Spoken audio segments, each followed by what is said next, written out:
বাবা বাবা গো বাবা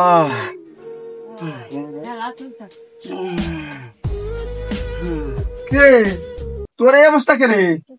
কি হলো? সকালবেলা দেখলাম তোরে ভালো, এখন তোর এই অবস্থা কি হয়েছে?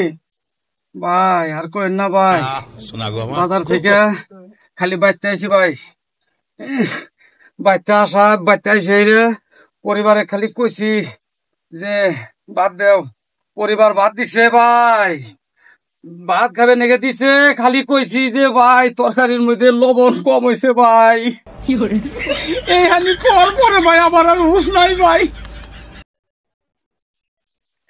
আমি যতন ভাই দেখি আমি হসপিটালে ভাই, হসপিটাল থেকে এই যে আমি ভাই চাইতেছি ভাই। তোর আবার তোর বই উত্তর দেন না একে, হ্যাঁ? সেই জন্য তো আমার বই আমি কিছু কই না। ঠিক আছে, তুই তাহলে ব্যক্তি তো আরাম কর গা, আমি আসি এখন।